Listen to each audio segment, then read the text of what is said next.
বিসমিল্লাহির রহমানির রহিম। সম্মানিত বিনিয়োগকারী ভাই বোনেরা, আসসালামু আলাইকুম। শুভ অপরাহ্ন। আজ 22শে মার্চ, রোজ শনিবার। আজকে আমি আপনাদের সঙ্গে আপনাদের অনুরোধের বেশ কয়েকটি স্টক, 10টি স্টক নিয়ে খুব সংক্ষিপ্ত পরিসরে আলোচনা করব। এই স্টকগুলো মূলত আমার হোয়াটসঅ্যাপ গ্রুপের অনুরোধের স্টক এবং আপনাদের কিছু কমেন্টস এর স্টক, যে স্টকগুলো আগামী দিনে বেশ ভালো পারফর্ম করবে বলে আমরা প্রত্যাশা করি। সুতরাং আজকের এই আলোচনাটি আমি সবাইকে বিনীতভাবে অনুরোধ করব শুরু থেকে শেষ পর্যন্ত দেখার জন্য। কেউ আলোচনা টেনে টেনে দেখলে আমি যে 10টি স্টক নিয়ে কথা বলবো সেই স্টকগুলো হয়তো আপনারা জানতে পারবেন না আমি যে কি স্টক, কোন স্টকগুলো নিয়ে কথা বলছি। অনেক সময় দেখা যায় যে আমি যে স্টক নিয়ে আজকে কথা বলেছি সেই স্টকগুলো আপনারা কমেন্টস এর মাধ্যমে জানতে চান, বাট সেই স্টকটি কিন্তু আমি আজকেই আলোচনা করেছি। সুতরাং আমি বিনীতভাবে অনুরোধ করব যে 10, 15, 20 মিনিটে যে সংক্ষিপ্ত আলোচনাটি হতে যাচ্ছে সেটি আপনারা অবশ্যই মনোযোগ সহকারে শুনবেন। যেখানে আপনার অনেক লক্ষ লক্ষ টাকার বিনিয়োগ রয়েছে, সেখানে যদি আপনি স্কিপ করে বা টেনে টেনে খুব এই আলোচনাটিকে সংক্ষিপ্ত করতে চান, সেক্ষেত্রে দেখা যাবে যে আপনার অনেক গুরুত্বপূর্ণ তথ্য কিন্তু জানা বা বোঝার ক্ষেত্রে গ্যাপ থেকে যাবে। সুতরাং অবশ্যই ধৈর্য সহকারে আপনারা আলোচনা শুনবেন। প্রথমেই আমি যে স্টকটি নিয়ে আপনার সাথে কথা বলবো সেটি হচ্ছে সায়াম কটন, টেক্সটাইল সেক্টরের একটি গুরুত্বপূর্ণ স্টক। আমরা এই স্টকটির পি রেশিওর কথা যদি বলি, সেটি খুবই সেফটিযোগ্য পি রেশিও, অর্থাৎ 12.93 অবস্থান করছে। ইপিএস, আমরা সেকেন্ড কোয়ার্টার ইপিএসটা স্টকটি ভালো আসতে দেখেছি। একই সঙ্গে এই বছরে 5% ক্যাশ ডিভিডেন্ড দিয়েছে। পাবলিক হোল্ডিং রয়েছে 6,62,00,000 শেয়ার।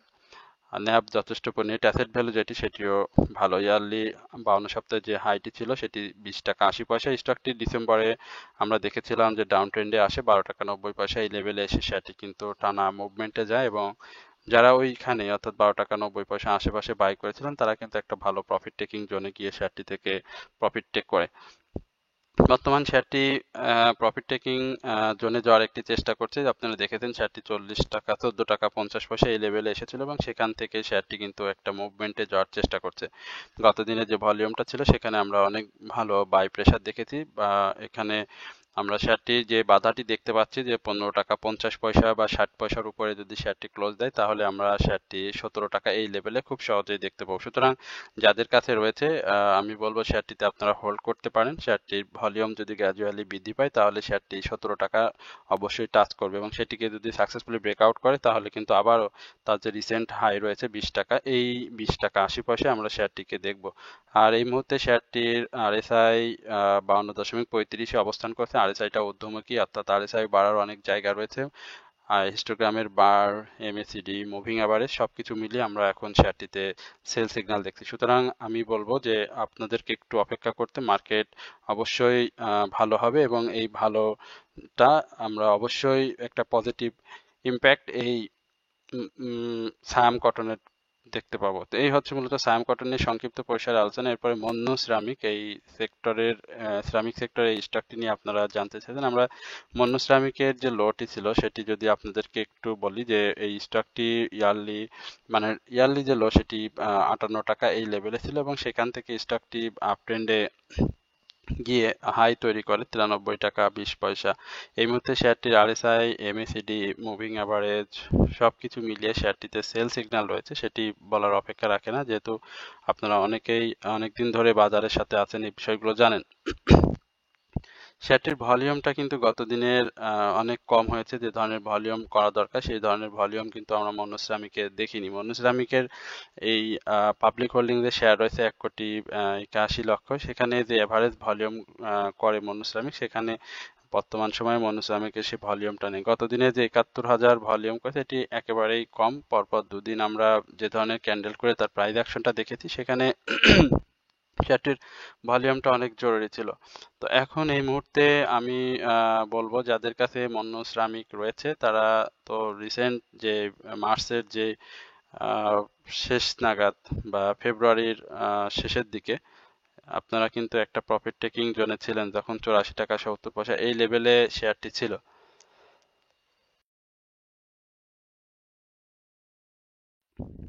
এখন শেয়ারটি সিগন্যাল, সেল সিগন্যালে রয়েছে। সেল সিনারি থেকে বের হলে আমরা শেয়ারটি একটা পজিটিভ মুভমেন্ট দেখতে পাবো, বাট শেয়ারটির কারেকশন জোনে যে কারেকশন জোনটি ফেস করবে সেটি কিন্তু এখনো শেষ হয়নি। এখানে কারেকশন জোন ফেস করার জন্য যদি আমি বলি সেই 84 টাকা 30 পয়সা থেকে 85 টাকা 20 পয়সা এই লেভেলে স্টকটি আসার সম্ভাবনা রয়েছে। দেখতেই পাচ্ছেন যে অরেঞ্জ রেখা কিন্তু অলরেডি ব্লু রেখার উপরে অবস্থান করছে এবং আরএসআইটাও ডাউন ট্রেন্ডে রয়েছে। সুতরাং এইখানে আমি বলবো যে আপনাকে এই মুহূর্তে স্টকটিতে এন্ট্রি না নেওয়ার জন্য আপনি যদি স্টকটিতে এন্ট্রি জোন হিসাবে খোঁজেন তাহলে আমি বলবো 84 টাকা 30 পয়সা থেকে 84 টাকা 70 পয়সা এই লেভেলে আপনি শেয়ারটিতে এন্ট্রি পাবেন। আর প্রফিট টেকিং জোন যেটি এই মানে স্টপ লস বা এন্ট্রি জোন হিসাবে যদি আপনি প্রফিট টেকিং জোন হিসাবে প্রফিট টেকিং জোনটা খোঁজেন সেক্ষেত্রে আমি বলবো যে 87 টাকা থেকে 89 টাকা এই লেভেলটা হবে শেয়ারটির প্রফিট টেকিং জোন। যেহেতু শেয়ারটি একটা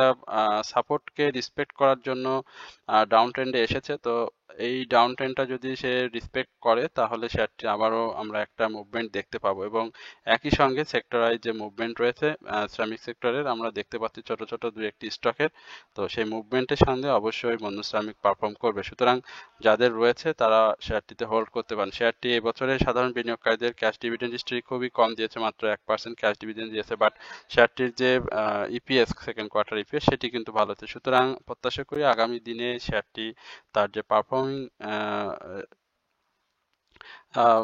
পারফর্মিং যে চ্যাপ্টার বা যে ধরনের পারফর্ম সে করে থাকে সেটি সে আবারও ফিরে আসবে। তো এই হচ্ছে মন্য শ্রমিক নিয়ে আমার সংক্ষিপ্ত পরিসরের আলোচনা। এরপরে মাগুরা পেপার অর্থাৎ পেপার প্রসেস নিয়ে আপনারা জানতে চাইছেন অনেক বেশি।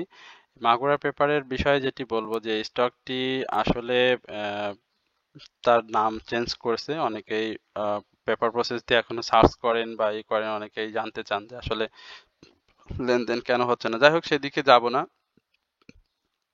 স্টকটির 52 সপ্তাহের যে হাই ছিল সেটি আপনারা জানেন যে 169 টাকা এবং লো যেটি ক্রিয়েট করেছে সেটি রিসেন্ট লো বা এই লোটি এখন তার সাম্প্রতিক সময়ের। তো আমরা প্রত্যাশা করি যে স্টকটির যে ডাউন ট্রেন্ড এই ডাউন ট্রেন্ডটা খুব দ্রুতই শেষ করবে, যেহেতু এটি পাবলিক হোল্ডিং খুবই কম, মাত্র 1,36,00,000 শেয়ার রয়েছে। এবার ক্যাশ ডিভিডেন্ড হিস্ট্রিটাও ভালো এসেছে, বাট সেকেন্ড কোয়ার্টার ইপিএসটা ভালো আসেনি। এখন আমি মনে করি যে স্টকটি 75 টাকা থেকে 77 টাকা এই লেভেলে অন্তত একটা ভালো সাপোর্ট সে খুঁজে নেবে। এই সাপোর্ট অর্থাৎ আজকের যে প্রাইস অ্যাকশন আমি খুব বিস্তারিতভাবে বলার চেষ্টা করছি, 82 টাকা 80 পয়সার যে এখন যে অবস্থান, এখান থেকে 76 টাকা লেভেলে এই যে 6 টাকার যে ডাউন ট্রেন্ডের যে গ্যাপটি রয়েছে এই গ্যাপে কোথাও না কোথাও তাকে একটা সাপোর্ট খুঁজে নিতে হবে এবং এই সাপোর্টটা যদি সে খুঁজে না পায় বা সাপোর্টটাকে সে যদি রেসপেক্ট না করে তাহলে কিন্তু সেটি আরো ডাউন ট্রেন্ডে চলে আসার সম্ভাবনা তৈরি করবে। সুতরাং যারা বেশি দামে বাই করে আছেন, অনেক বেশি দামে যারা বাই রয়েছে, আমি যদি বলে থাকি 100 টাকা বা 110 টাকা 90 96 টাকা এই লেভেলে যাদের বাই রয়েছে, তারা এই 82 টাকার লোর সাপোর্টটা যদি ভেঙে দেয় তাহলে আপনি স্টপ লস নিতে পারেন 90 96-তে যাদের রয়েছে। সেক্ষেত্রে আপনাকে আবারও আপ ট্রেন্ড অর্থাৎ ইউ টার্ন নিয়ে শেয়ারটি যখন আপ ট্রেন্ডে যাবে তখন আপনি শেয়ারটিতে এন্ট্রি নিতে পারবেন। আদারওয়াইজ শেয়ারটির এখন এই মুহূর্তে সেল সিনারিওতে রয়েছে, ডাউন ট্রেন্ড অব্যাহত রয়েছে। মার্কেটের যেহেতু তার নাম চেঞ্জ করে একটা নতুন নামে সে বিজনেস করতেছে, সেক্ষেত্রে সে একটু ডাউন ট্রেন্ডে এসে কাউন্টার অ্যাটাকে যাওয়ার চেষ্টা করবে সচরাচর ভাবে অন্যান্য স্টকের ক্ষেত্রে যেটি হয় আমরা দেখি। তো আমি বলবো যে আপনি সেইভাবেই আপনি আপনার প্ল্যান তৈরি করে সেইভাবে আপনি শেয়ার থেকে বের হয়ে এসে আবার এন্ট্রি নেবেন। আর যাদের 120 30 35 এই লেভেলে যাদের বাই রয়েছে তাদের বলবো অপেক্ষা করতে হবে, অপেক্ষা ছাড়া কোনো এই মুহূর্তে কোনো রাস্তা নেই। ইনস্টিটিউটের হাতে বর্তমান শেয়ার রয়েছে 24 লক্ষ শেয়ার। এখন বর্তমান স্টকগুলো বর্তমান যে শেয়ার সমস্ত স্টকই আমরা কিন্তু ইনস্টিটিউটের হাতে দেখছি। সুতরাং মুভমেন্ট আসলে এই ধরনের স্টকে খুব দ্রুতই প্রফিট টেক করা যায়। হতাশ হওয়ার কিছু নেই, একটু ধৈর্য ধরতে হবে। মার্কেট ভালো হবে, মার্কেট ভালো হলে সব স্টকই পারফর্ম করবে। সুতরাং মাগুরা পিএলসেক্স এটিও ভালো হবে। তো এই হচ্ছে মূলত মাগুরা পিএলসি নিয়ে আমার সংক্ষিপ্ত পরিসরের আলোচনা। এরপরে কেপিপিএল এই স্টকটি নিয়ে আপনারা জানতে চাইছেন। আমরা কেপিপিএল এর খুলনা পেপার অ্যান্ড প্রিন্টিং শেয়ারটির খুব সংক্ষিপ্ত পরিসরে আলোচনা করব, কারণ এটি এর আগেও অনেকবার আলোচনা করেছি। জেড ক্যাটাগরির এই স্টকটি দেখতে পাচ্ছেন যে একেবারে উড়ন্ত সূচনা করেছিল, অনেকেই স্টকটিতে প্রফিট টেকিং এর জন্য এন্ট্রি নিয়েছিলেন। আমি বারবার বলেছিলাম যদি বামে হল্ড করে জেড ক্যাটাগরির স্টক, আপনার ম্যাচিউর ডেটে শেয়ারগুলো যদি বের হতে না পারেন সময় লাগবে। এখন আরএসআইটা কারেকশন জোনে রয়েছে, নতুন করে শেয়ারটিতে সেল সিগন্যাল রয়েছে, বাই সিগন্যাল রাখলেও সেটি কিন্তু সাস্টেনেবল হয়নি। এখানে আমি বারবার বলি দেখেন এখানে যে সাপোর্ট, এই সাপোর্টটা কিন্তু এখানে সে রেসপেক্ট করবে না, এই সাপোর্টটা সে রেসপেক্ট করবে না। যদিও আপনি এখানে দুই একটি গ্রিন ক্যান্ডেল দেখেন, অর্থাৎ লোভে পড়ে আবার এন্ট্রি নিয়েন না। আমি আবারও বলতেছি এখানে গ্রিন ক্যান্ডেল দু একটি থাকবে, বাট এখানে এই গ্রিন ক্যান্ডেলের লোভে পড়ে আমি মনে করি যে কেউ এন্ট্রি না নেওয়ার জন্য, কাউকে এন্ট্রি নেওয়ার জন্য আমি বলবো না, ধৈর্য ধরার জন্য বলবো। এখানে 21 টাকা 50 পয়সা এই লেভেলে আপনি এন্ট্রি নিলে সেক্ষেত্রে হয়তো দু একবার হয়তো হল্টেড পাওয়ার সম্ভাবনা তৈরি হতে পারে শেয়ারটি, যেহেতু তার যে ভলিউম সেই ভলিউমটা একেবারে কমে এসেছে। ভলিউমটা একেবারে কমে এসেছে, 7,75,000 আমরা ভলিউম দেখেছি। পাবলিক হোল্ডিং তুলনায় শেয়ারটির ভলিউম খুবই কম। এভারেজ ভলিউম আপনারা জানেন যে এটি 13 লক্ষ 14 লক্ষর মতো এভারেজ ভলিউম করে থাকে। তো কেপিপিএল নিয়ে একটু বিস্তারিত বলা এই কারণে যে শেয়ারটিতে জেড ক্যাটাগরিতে রয়েছে, অনেকেই লোভের বশীভূত হয়ে শেয়ারগুলোতে এন্ট্রি নিয়ে অনেক ঝামেলার মুখোমুখি হন। সুতরাং আমি আপনাদেরকে এতটুকুই বলবো যে আপনারা লোভের বশীভূত না হয়ে এই ধরনের স্টকে অনেক বুঝে শুনে এন্ট্রি নেবেন। হল্টেড রেটে যদি এন্ট্রি নিয়ে ফেলেন সেক্ষেত্রে যে কোনো সময় যদি ডাউন ট্রেন্ডে চলে আসে, বামে হল্ট করে, সেক্ষেত্রে কিন্তু আপনার লসের সম্ভাবনাটা বেড়ে যাবে। সুতরাং একটু বুঝে বিচক্ষণতার সহিত এই ধরনের স্টকে এন্ট্রি নেবেন, কারণ এখন কিন্তু অনেক ছোট ছোট স্টক মার্কেট নেগেটিভ থাকা সত্ত্বেও ভালো প্রাইস অ্যাকশন করছে এবং প্রফিট টেকিং এর সুযোগ করে দিয়েছে। এরপরে ইজিএন নিয়ে একটু কথা বলি। ই জেনারেশন আইটি সেক্টরের এই স্টকটি নিয়ে এর আগেও কথা বলেছিলাম। ইজিএনটা পারফর্মিং একটি স্টক, আমরা যতবারই ডাউন ট্রেন্ডে দেখেছি যেতে, ই জেনারেশনকে যতবারই দেখেছি ডাউন ট্রেন্ডে যেতে, ঠিক ততবারই সে কিন্তু আপ ট্রেন্ডে যাওয়ার চেষ্টা করছে। এখানে ক্যান্ডেলটিও খুব ভালোই করেছে। স্টকটি আপনারা দেখেছেন যে গতদিন 24 টাকা 40 পয়সা হাই ক্রিয়েট করেছিল এবং 19শে মার্চ 24 টাকা হাই ছিল, তো তার হাইয়ের উপরে ক্লোজ করে ভলিউমটা করেছে এবং এখানে বাই ভলিউমটা বেশ ভালো ছিল। যদিও শেষের দিকে এসে সেল প্রেসারের কারণে শেয়ারটি সেল ভলিউমটা একটু বেশি হয়ে যায়, বাট বায়ার এবং সেলারদের খুবই ভালো একটা কম্পিটিশন। স্টকটিকে আমি যদি বলি যে 25 টাকা 50 পয়সা আমি প্রাথমিক গন্তব্য স্টকটিকে ধরছি, এবং 25 টাকা 50 পয়সার উপরে যদি শেয়ারটি ক্লোজ দিতে পারে তাহলে কিন্তু স্টকটি আরো ভালো করবে। তো যাদের কাছে রয়েছে আমি বলবো যে শেয়ারটি একটু দেখে শুনে বাই সেলের মধ্যে থাকলে ভালো একটা প্রফিট টেক করতে পারবেন, যেহেতু শেয়ারটির ক্যাশ ডিভিডেন্ড স্ট্রিপ খুবই ভালো এবং পাবলিক হোল্ডিংও কিন্তু খুব বেশি না, মাত্র 3,48,00,000 শেয়ার। ন্যাব যথেষ্ট পরিমাণে ভালো এবং আইটি সেক্টরের মুভমেন্ট আমরা প্রত্যাশা করছি যে আগামী এপ্রিল থেকে, অর্থাৎ এই মাসটা যাওয়ার পরে যে এপ্রিল মাসটা আসছে, এই এপ্রিল থেকে আমরা বাজারকে একটা ভালো ঊর্ধ্বমুখী প্রবণতায় পাবো সবকিছু যদি ভালো থাকে। সুতরাং আপনারা একটু বুঝে শুনে এই শেয়ারগুলোতে এন্ট্রি নিলে প্রফিট টেক করতে পারবেন। আর সাপোর্ট জোন যেটি বলবো যে এখন এই মুহূর্তে সাপোর্ট জোনেই রয়েছে শেয়ারটিকে, তো এর আগে শেয়ারটি এই লেভেল থেকেই রিজেক্ট হয়েছিল। সুতরাং সাপোর্ট জোনের কথা খুব বেশি বলতে চাই না, 23 টাকা 50 পয়সা থেকে 23 টাকা 70 পয়সা এই লেভেলে শেয়ারটি মূলত একটা ভালো সাপোর্ট জোন প্রত্যাশা করি। আর আরএসআই হিস্টোগ্রামের বার, আরএসআইটা আপ ট্রেন্ডে যাচ্ছে, বাট হিস্টোগ্রামের বার এমএসিডি মুভিং এভারেজে আমরা একটু আলাদা কথা বলবো, কারণ আপনি দেখেন যে মুভিং এভারেজের যে অবস্থান রয়েছে সেটি 23.76, অর্থাৎ প্রাইস ভ্যালুর নিচে অবস্থান করছে। এইখানটাতে শেয়ারটির বাই সিগন্যাল দেখতে পাচ্ছি, আবার হিস্টোগ্রাম এমএসিডিতে আমরা কিন্তু এখানে সেল সিগন্যাল দেখতে পাচ্ছি। সুতরাং আমরা প্রত্যাশা করি মার্কেট রবিবারে যদি পজিটিভ মুভমেন্টে থাকে তাহলে ইজিএন এটি সেল সিগন্যাল থেকে বের হয়ে এসে বাই সিগন্যালে চলে যাবে। এরপরে সমরিতা হাসপাতাল, এই স্টকটি নিয়ে আপনারা জানতে চেয়েছেন, আমরা সমরিতা নিয়ে একটু আপনাদের সাথে আলোচনা করার চেষ্টা করছি। সমরিতা খুব অল্প পাবলিক হোল্ডিং একটি শেয়ার, শেয়ারটি এর আগেও খুব ভালো প্রাইস অ্যাকশনে ছিল। বর্তমানে শেয়ারটির কারেকশন জোন আপনি দেখতে পাচ্ছেন, তো লাইফ সার্কেলটা একটা হিজিবিজি লাইফ সার্কেল, মানে কোথায় সাপোর্ট কোথায় মুভমেন্ট সেগুলো খুঁজে বের করতেও একটু সময়ের ব্যাপার। এখানে আমরা দেখতে পাচ্ছি যে এখানে সে একটা প্রাইস অ্যাকশন করেছে 51 টাকা থেকে 59-60 টাকা এই লেভেলে এসেছিল, তারপরে আবার একটা ডাউন ট্রেন্ডে এসে ছোট একটা মুভমেন্ট দিয়ে সাইডওয়েজ মুভমেন্ট, আবার আপ ট্রেন্ড, এখন আবার সাইডওয়েজ মুভমেন্টের একটা হাতছানি। সামরিতার 56 টাকা 80 পয়সার যে প্রাইস অ্যাকশন আপনারা দেখতে পাচ্ছেন, এটি কিন্তু এই খুব বেশি ডাউন ট্রেন্ড না। আমি বারবারই বললাম যে 98 লক্ষ শেয়ার রয়েছে পাবলিক হোল্ডিং এই স্টকটির। সেকেন্ড কোয়ার্টার ইপিএসটাও ভালো আসছে, ক্যাশ ডিভিডেন্ড হিস্ট্রিটাও ভালো।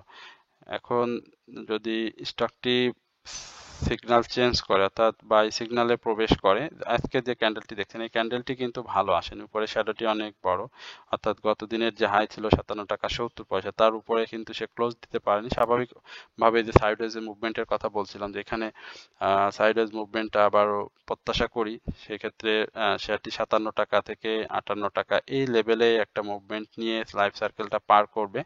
বাট মুভমেন্ট যখন চলে আসবে ভলিউম বাড়ার সাথে সাথে, তখন শেয়ারটিতে আপনারা এন্ট্রি নিলে প্রফিট টেক করতে পারবেন। যদিও এই যে ভলিউমটা দেখতে পাচ্ছেন মাত্র 93,000 ভলিউম রয়েছে, সেই এভারেজ ভলিউম থেকে অনেক দূরে এখন বর্তমান সময়ে অবস্থান করছে শেয়ারটি। তো এভারেজ ভলিউমটাও যদি গেইন হয়ে যায় তাহলে কিন্তু শেয়ারটি মুভমেন্টে চলে আসবে। এখানে দু একটি 1 টাকার বা 70 পয়সার বা 80 পয়সার যে ধরনের মুভমেন্ট দেখলেই আপনি যে এন্ট্রি নিয়ে নিলেন, সেটি নেওয়া থেকে আমি বিরত থাকার জন্য বলবো, কারণ সেক্ষেত্রে কারেকশন হওয়ার সম্ভাবনাটাই বেশি থাকবে। আর সবকিছু মিলিয়ে শেয়ারটিতে এই মুহূর্তে সেল সিগন্যাল রয়েছে। তো এই হচ্ছে মূলত সমরিতা হাসপাতাল নিয়ে আমার সংক্ষিপ্ত পরিসরে আলোচনা। এরপরে গোল্ডেন সান, এই স্টকটি নিয়ে আপনার সাথে সংক্ষিপ্ত পরিসরে আলোচনা করব। গোল্ডেন সান দেখতে পাচ্ছেন যে স্টকটি ভালো প্রাইস অ্যাকশন করেছে এবং একই সঙ্গে 47 লক্ষ ভলিউম করেছে, অসাধারণ ভলিউম করেছে শেয়ারটি। যেভাবে দেখেন ডাউন ট্রেন্ডে এসেছিল ঠিক সেভাবেই সে আপ ট্রেন্ডে যাচ্ছে। এখন আমি মনে করি যে এই স্টকটি গত দিনের যে 14 টাকা 80 পয়সায় হাই, সে হাইয়ের উপরে ক্লোজ দিয়ে পজিটিভ ইম্প্যাক্ট তৈরি করে থাকলেও উপরের শ্যাডোটি কিন্তু অনেকটাই বেশি। এখানে মুভমেন্টে যাওয়ার ক্ষেত্রে যেটি হবে যে আমরা যদি 15 টাকা 50 পয়সার উপরে যদি একটা ক্লোজ দেখতে পারি, তাহলে শেয়ারটি আমি মনে করি যে একটা পজিটিভ সাইন। বাট আরএসআইটা একটু রিস্কি জোনে চলে গিয়েছে, সেক্ষেত্রে আগামী দিনে হয়তো 15 টাকা 50 পয়সা এই লেভেলে আমরা শেয়ারটিকে দেখব। বাট তার আরএসআইটাও কিন্তু বেড়ে যাবে। সুতরাং এইখানে কাউকে এন্ট্রি না নেওয়ার জন্য আমি বলবো, এই যে ছোট ছোট দুই একটি কারেকশনে যদি শেয়ারটি আসে, সেই কারেকশন জোনে আসলে আপনারা 14 টাকা 60 পয়সা থেকে 14 টাকা 50 পয়সা 40 পয়সা এই লেভেলে তখন শেয়ারটিতে এন্ট্রি জোন হিসাবে খুঁজবেন। তখন শেয়ারটিতে এন্ট্রি নিলে আপনি একটা ভালো প্রফিট টেকিং এর সুযোগ পেয়ে যাবেন। আর শেয়ারটিতে এই মুহূর্তে এমএসিডি মুভিং অ্যাভারেজ হিস্টোগ্রামের বার অনুযায়ী শেয়ারটিতে বাই সিগনালে দেখতে পাচ্ছি। এই হচ্ছে গোল্ডেন সান নিয়ে আমার সংক্ষিপ্ত পরিসর আলোচনা। এরপরে বহুল আলোচিত একটি শেয়ার যেটি আপনারা জানতে চান, অগ্নি সিস্টেম, এই স্টকটি নিয়ে খুব সংক্ষিপ্ত পরিসরে আলোচনা করব। অগ্নির বিষয় যেটি বলবো যে অগ্নি বেশ কিছুদিন ধরেই আমরা শুনেছিলাম যে অগ্নি অনেক কিছুই হবে, অনেক আসলে নিউজ কেন্দ্রিক আসলে বিজনেস হয় না। আপনাদের দেখতে হবে যে একটি স্টক নিয়মিত ভলিউম বা পারফর্ম করতে হবে। সবসময় যদি নিউজকে কেন্দ্র করে থাকেন তাহলে আসলে প্রফিট টেকিংটা খুব কঠিন হয়ে যায়। অগ্নিতে দেখতে পাচ্ছেন যে 2 দিন কিন্তু খুব সুন্দর ভলিউম করছে। এই দিকে যদি আপনারা একটু দেখেন যে ফেব্রুয়ারির দিকে এই যে ভলিউম জোনটি রয়েছে, এই ভলিউমটি থেকে দেখেন শেয়ারটি কিন্তু এই যে 26 টাকা 70 পয়সা এই জায়গাতে এসে কিন্তু শেয়ারটি আমরা দেখতে পাচ্ছি যে 29 টাকা 40 পয়সা হাই ক্রিয়েট করতে, এই জোনে কিন্তু শেয়ারটি থেকে একটা ভালো প্রফিট টেকিং জোন আছে। এখানে বেশ ভালো একটা কারেকশন জোন শেষ করে সাইডেজ মুভমেন্ট দিয়ে আবারও কারেকশন শেষকে দেখেন। আমি সবসময় এই কথাটি বলছি, দুই একটি গ্রিন ক্যান্ডেল দেখলেই আপনারা হুট করে এন্ট্রি নেবেন না, গ্রিন ক্যান্ডেলের পরেও কিন্তু কারেকশন জোন থাকে। তো এইখানে এসে শেয়ারটি কিন্তু গত দিনের ক্যান্ডেলটি খুব অসাধারণ করে আবারও এখানে কিন্তু খুব ভালো একটি ক্যান্ডেল করেছে। 17 টাকা 10 পয়সার যে হাইটি ছিল সেখানে 17 টাকা 70 পয়সা এসে ক্লোজ দিয়ে আপ ট্রেন্ডে যাওয়ার একটা জায়গা তৈরি করেছে। আরএসআইটাও মুভমেন্টে যাওয়ার জন্য তৈরি করেছে। হিস্টোগ্রামের বার, এমএসিডি মুভিং অ্যাভারেজ সব কিছুই মুখোমুখি অবস্থান করেছে। আমরা হয়তো নতুন করে শেয়ারটিতে বাই সিগন্যাল দেখতে পাবো। সুতরাং শেয়ারটি যদি 29 টাকা আশেপাশে আমরা দেখি, তখন আমি মনে করবো যে শেয়ারটি আবারও একটা প্রফিট টেকিং, আবারও একটা মুভমেন্টে যাবে এবং ভালো প্রাইস অ্যাকশন হবে। তো যাদের কাছে আছে এই 26 টাকা 50 পয়সা বা 26 টাকা 60 পয়সা এই লেভেলে যাদের বাই করা রয়েছে, তারা অবশ্যই 29 টাকা থেকে এই 28 টাকা থেকে 29 টাকা এই লেভেলে শেয়ারটি থেকে প্রফিট টেক করবেন এবং আবারও এন্ট্রি জোন হিসাবে শেয়ারটিতে অপেক্ষা করবেন। তাহলে আপনারা বাই সেলের মাধ্যমে থাকলে শেয়ার থেকে সহজেই প্রফিট টেক করে মাধ্যমে আপনার পোর্টফোলিওটাকে আরো ভালো জায়গায় নিয়ে যেতে পারবেন। তো এই হচ্ছে অগ্নি সিস্টেম নিয়ে আমার সংক্ষিপ্ত আলোচনা। এরপরে কপার টেক, এই স্টকটি নিয়ে খুব আপনাদের জানার আগ্রহ। আমার কপারটেক নিয়ে একটু কথা বলি। কপারটেকের যে বিষয় সেটি আপনারা দেখতেই পাচ্ছেন যে 21 টাকা 20 পয়সা, যদিও ক্যান্ডেলটি ভালো আসেনি। অনেকটা দেখেন অগ্নি সিস্টেমে যে ধরনের ক্যান্ডেলের কথা বলছিলাম, সেম ধরনের ক্যান্ডেল কিন্তু এই কপারটেকের ক্ষেত্রেও হয়েছে। কপারটেক 21 টাকা হাই করেছে, এখানে এসে 21 টাকা 20 পয়সায় ক্লোজ দিয়েছে। ভলিউমটাও ভালো পেয়েছে, বায়ারদের একটা ছিল, বাট এখানে আনইউজুয়াল ভলিউমটাই অনেকটা আমি ধরে নিব। নতুন করে বাই সিগন্যাল এসেছে। আমরা দেখতে চাই যে শেয়ারটি এখন যে হাইটি সে করেছে 22 টাকা রিসেন্ট হাই আমি বলি, আপনারাও জানেন। তো এই রিসেন্ট হাইটাকে সে কোন জায়গায় নিয়ে দাঁড় করায়, আশা করি যে শেয়ারটি 25 টাকার এই লেভেলে আমরা শেয়ারটিকে দেখতে পাবো। সুতরাং যাদের কাছে রয়েছে তারা শেয়ারটি থেকে প্রফিট টেক করে নেবেন, এবং বিশেষ করে যারা 20 টাকা 10 পয়সা বা 20 টাকা 20-30 পয়সা এই লেভেলে যারা বাই করেছেন, এই লেভেলে যারা বাই করেছেন অবশ্যই শেয়ারটি থেকে 22 টাকা থেকে 22 টাকা 80 পয়সা এই লেভেলে একটা প্রফিট টেকিং জোন পাবেন। সেফটি প্রফিট টেকিং জোন আমি বলবো। এই জোনে আপনারা শেয়ার থেকে প্রফিট টেক করে নিয়ে কারেকশন জোনের জন্য অপেক্ষা করবেন, কারণ এখানে যে ক্যান্ডেলটি তৈরি করেছে সেই ক্যান্ডেলের উপরে শ্যাডোটি দিয়ে কিন্তু দুর্বল একটি ক্যান্ডেল রয়েছে, এবং এই ক্যান্ডেলটি কারেকশন জোনে আসলে আবারও কিন্তু শেয়ারটি এই 21 টাকা 80 পয়সা থেকে 21 টাকা 60 পয়সা এই লেভেলে তখন চলে আসবে। তো এই হচ্ছে মূলত কপারটেক। এরপরে এইচএফএল অর্থাৎ হামিদ ফেব্রিক্স, এই স্টকটি নিয়ে আপনাদের সাথে সংক্ষিপ্ত পরিসরে আলোচনা করব। আমরা এইচএফএল এর কি অবস্থা একটু দেখি। এইচএফএল জেড ক্যাটাগরির একটি স্টক, ভলিউমটা নাই, গতদিনে যে ভলিউম করেছে সেটি আনচেঞ্জড অবস্থায় 67,000 ভলিউম করেছে। Public holding 2,46,00,000 share, cash dividend history নাই, যার কারণে শেয়ারটি এই ডাউন ট্রেন্ড। আমি মনে করি যে এই মুহূর্তে এই ধরনের স্টকে এন্ট্রি না নেওয়ার জন্য যারা এন্ট্রি নিয়েছেন তাদেরকে অপেক্ষা করতে হবে সেক্টর ওয়াইজ মুভমেন্টের জন্য। আমরা বিভিন্ন সেক্টরের মধ্যে টেক্সটাইল সেক্টরকে একটি সম্ভাবনাময় সেক্টর হিসেবে এখন ধরে নিচ্ছি, কারণ সেক্টরের বেশ কিছু নিউজ আমরা ইতিমধ্যে সংবাদ মাধ্যমে দেখতে পাচ্ছি। সুতরাং এই নিউজগুলোর একটি প্রভাব আমরা বিভিন্ন এই টেক্সটাইল সেক্টর স্টকের উপরেও পড়তে দেখেছি। সুতরাং এই ক্যাটাগরিটা চেঞ্জ হওয়াটা খুবই জরুরি। বাট এই মুহূর্তে আপনারা জানেন যে শেয়ারটি ক্যাটাগরি জেড ক্যাটাগরিতে রয়েছে। এই যে সাপোর্ট জোন, অর্থাৎ আজকে যে 10 টাকা 90 পয়সা বুধবার যেটি বৃহস্পতিবার যেটি মানে ক্লোজ হয়েছে, এই ক্লোজ জোনটা আসলে এই শেয়ারটির একটা ভালো সাপোর্ট জোন। এখান থেকে খুব বেশি ডাউন ট্রেন্ডে আসার সম্ভাবনা নেই।